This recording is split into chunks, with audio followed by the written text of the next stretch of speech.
ओम नमस्ते। वैदिक विचार धारावाहिक कार्यक्रम फैमिली मैनेजमेंट को आपको स्वागत। आज आम आलोचना करवा परिवार एवं संस्कार। परिवार में केमिति समस्त मेंबर समस्त व्यक्ति विशेष संस्कारी हो पारे से विषय आज आलोचना करवा। मुख्यतः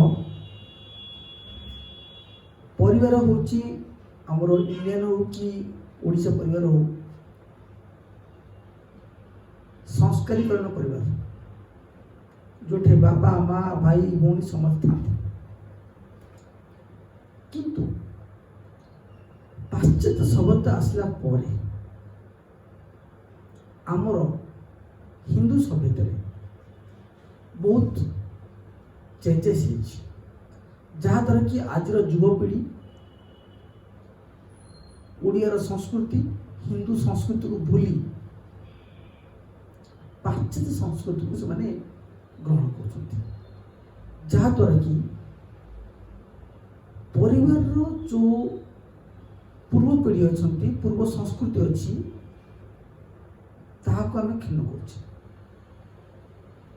कर युवपीढ़ी दायी नहीं से घर पिता माता ही दायी अटुते। यदि पुओ झील कि घर कल्चर फैमिली कल्चर को फॉलो कले से बापा माँ दायित्व से माने केमिति घर जहाँ फैमिली जहाँ भी कल्चर अच्छी ताकू पुनरावृत्ति करना।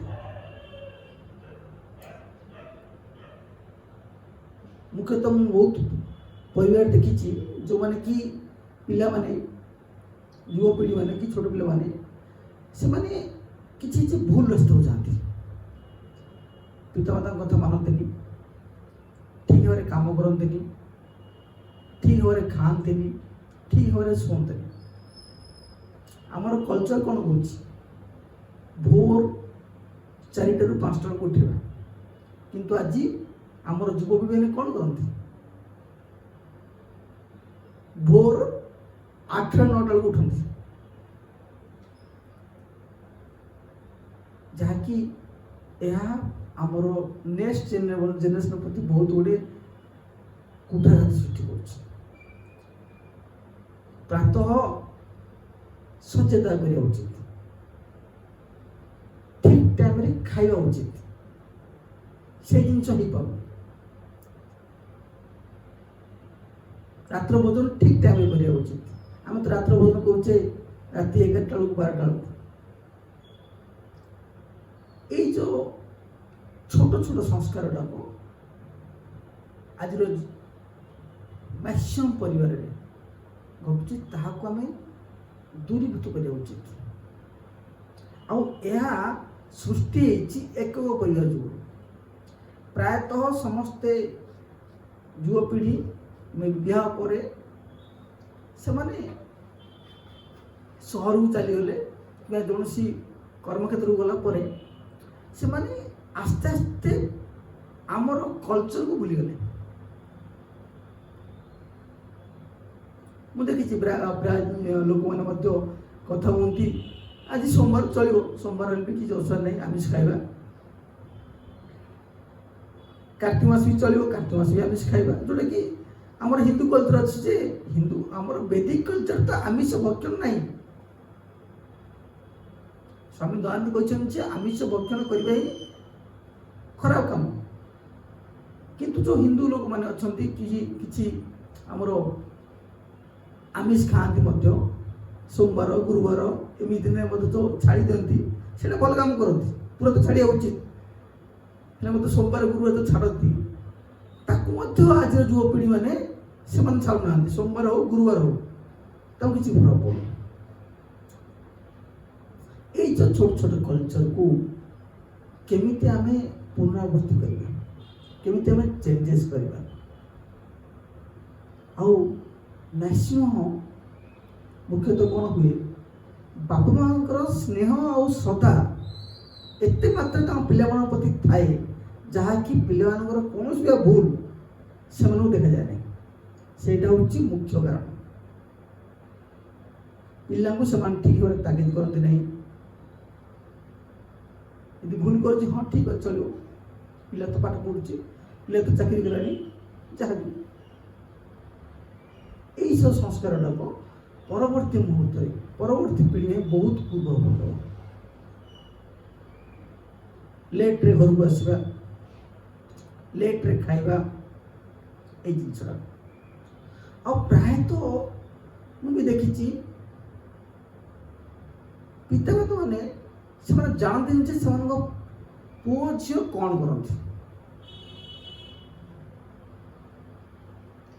କ'ଣ ପାଠ ପଢ଼ନ୍ତି, କ'ଣ ଜବ୍ କରନ୍ତି, ସେମାନେ ଠିକ୍ ଭାବରେ କାମ କରୁଛନ୍ତି କି ନାହିଁ, ସେଇ ଜିନିଷଟାକ ସମସ୍ତ ପିତାମାତା ଜାଣିବା ଉଚିତ। ଆଉ ଗୋଟେ ଜିନିଷ, ବଡ଼ ଜିନିଷ ହେଉଛି ଆଜିର ଡେଟ୍ରେ ବିବାହ ପରେ ବହୁତ ମତାନ୍ତର ସୃଷ୍ଟି ହେଉଛି। ସ୍ୱାମୀ ସ୍ତ୍ରୀ ପ୍ରତି, ସ୍ୱାମୀ ପ୍ରତି ସ୍ତ୍ରୀର, ସ୍ତ୍ରୀ ପ୍ରତି ସ୍ୱାମୀର ମତାନ୍ତର ସୃଷ୍ଟି ହେଉଛି। ଆଉ ପ୍ରତ୍ୟେକ ମତାନ୍ତରର ମୁଖ୍ୟ କାରଣ ହେଉଛି ସନ୍ଦେହ, ଅବିଶ୍ୱାସ କିମ୍ବା ଆପୋଷ ବୁଝାମଣାର ଅଭାବ। ଆଉ ଯେଉଁଥିପାଇଁ ପୁତ୍ର ହଉ କି ବଧୂ ହଉ, ପୁଅ ହଉ କି ଝିଅ ହଉ, ସେମାନେ କିଛି ଭୁଲ କାମ କରି ବସନ୍ତି। ଆଉ ସେଥିପାଇଁ ପିତାମାତାଙ୍କର, ଘରର ମୁରବୀଙ୍କର ପଦକ୍ଷେପ ନିହାତି ଦରକାର। ପ୍ରାୟ ସେମାନେ ଛାଡ଼ି ଦିଅନ୍ତି, ହଁ ଯାହା ହେଉଛି ହଉ, ଦେଖିବା, ଇଏ କରିବା। ଆପଣ ଧୃତରାଷ୍ଟ୍ର ପରି ପିଲାମାନଙ୍କ ପ୍ରତି ଅବହେଳିତ କରନ୍ତୁ ନାହିଁ। ଆଉ ପିଲାମାନେ ମଧ୍ୟ ରାମଚନ୍ଦ୍ର ପରି ଆପଣ ପିତାମାତାଙ୍କୁ ସର୍ବଦା ସମ୍ମାନ ଆଉ ଭଲ କର୍ମ କରିବା ପାଇଁ ଚେଷ୍ଟା କରନ୍ତୁ। ଆପଣ ରାମଚନ୍ଦ୍ରଙ୍କୁ ଫଲୋ କରନ୍ତୁ। ସମସ୍ତ ପିଲାମାନଙ୍କୁ ମୋର ଅନୁରୋଧ, ଆପଣ ସୀତା ପରି ହୁଅନ୍ତୁ, ଯାହାଦ୍ୱାରା କି ପରିବାର ସୁଦୃଢ଼। ଆଉ ଯେଉଁ କୁସଂସ୍କାର ଆସୁଛି ପରିବାର ଭିତରେ, କିଛି ଡିଷ୍ଟର୍ବାନ୍ସ ଆସୁଛି, ସେଥିପାଇଁ ମୁଖ୍ୟତଃ ପରିବାରର ବ୍ୟକ୍ତି ବିଶେଷ ଯାହା ଯାହା ସାଙ୍ଗରେ ମିଶନ୍ତି, ଯାହା ଯାହା ସମ୍ପର୍କରେ ଆସନ୍ତି, ସେମାନଙ୍କର ପ୍ରାଦୁର୍ଭାବ, ସେମାନଙ୍କର ଗୁଣ ଆସ୍ତେ ଆସ୍ତେ ପରିବାରକୁ ନଷ୍ଟ କରିଥାଏ ଆଉ ପରିବାରର କଲଚରକୁ ଭଙ୍ଗ କରିଥାଏ। ସେଥିପାଇଁ ଆମର ଯାହା ବି ସଂସ୍କୃତି, ଯାହା ବି କଲଚର ଅଛି, ସେ କଲଚରକୁ ଆମେ ପୁନର୍ବାର ଆସ୍ତେ ଆସ୍ତେ ଗ୍ରହଣ କରିବାକୁ ପଡ଼ିବ।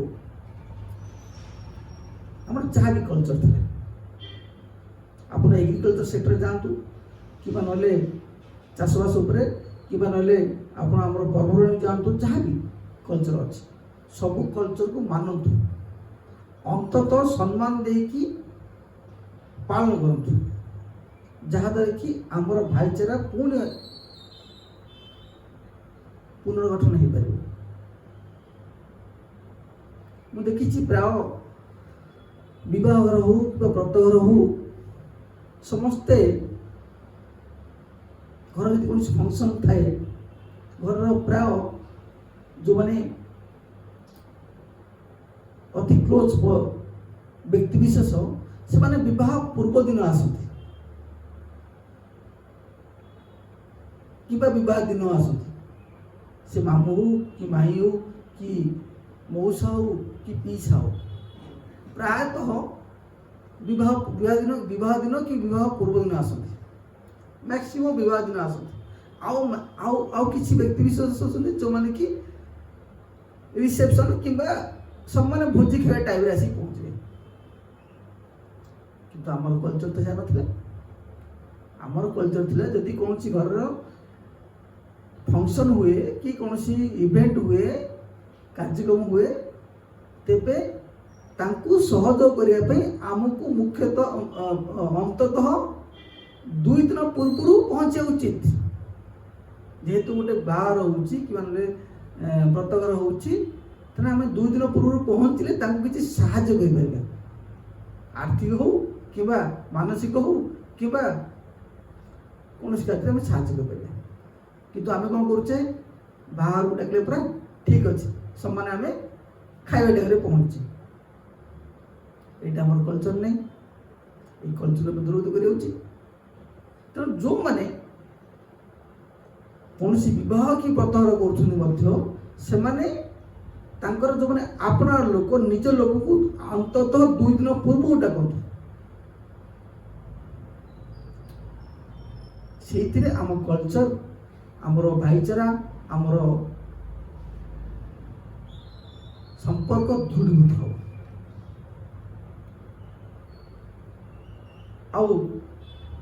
जो मैंने भी आसुंट कौन फंक्शन से अंततः गोटे दिन कि 2 दिन पूर्व आसतु जहाँ कि आप किसी कर्म साहाय्य करें किंतु आज पीढ़ी आज समाज चेंजेस से चिंताधारा को आम बदल पड़ो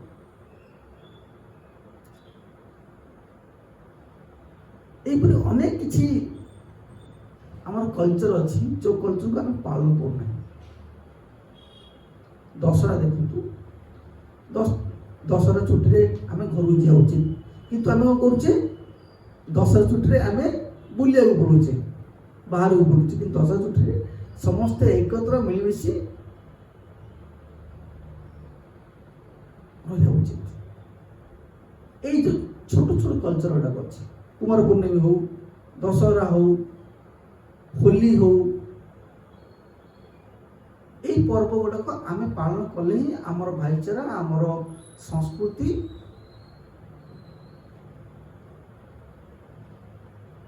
सबुदिन रही पार आम आस्ते आस्ते ये जिन को करूना आज मुख्यतः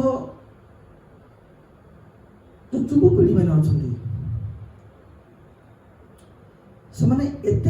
से मात्रा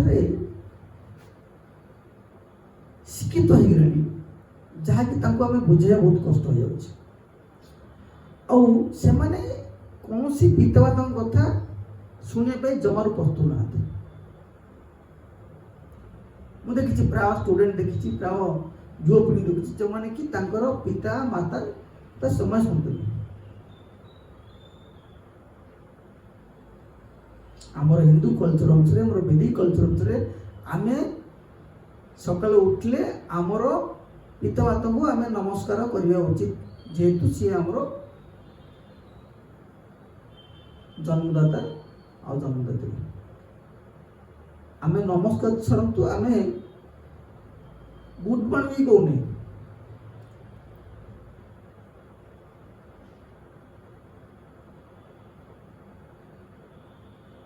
घर गले कि संध्या समय आम घरे पहुँचले बापा खाइल कि माँ खाइले आपण ये जिनस आम केबे भी पचारू ना बर बापा माँ आमको पचार पुओ कि झील तू कौन खाइबू आप पचार बापा आप खाइले कि माँ आप खाई कि आम कौन पचारे माँ यही आइटम रोसे कि आंसर नहीं मीन्स कौन हो युवपीढ़ी मान अधिकार सृष्टि हो ना मत बापा माँ जन्म कर जोड़ा चाहिए से जिन मत खाया देवे आम के पचारे बापा आप खाई ना आप देह भल अच्छी कि नहीं माँ आप खाई ना के चिंता करना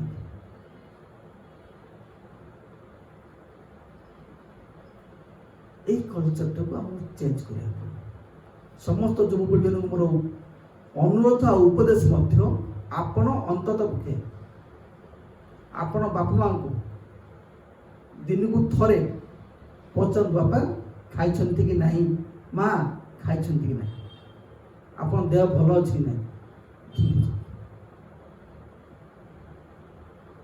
ठीक है यह करने द्वारा आपणकर आयुष्य ता ତାହା ସହ ସହ ଆପଣଙ୍କର ସମ୍ମାନ ବଢ଼ିବ।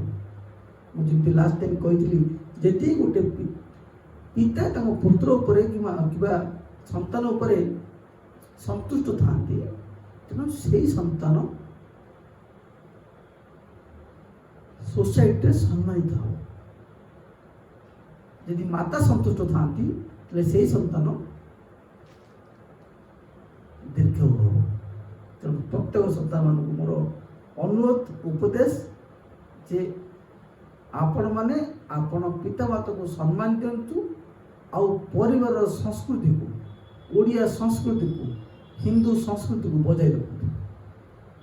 आज विशेष कार्यक्रम को आप बहुत बहुत धन्यवाद। पुणी देखा आगामी कक्षा। नमस्ते।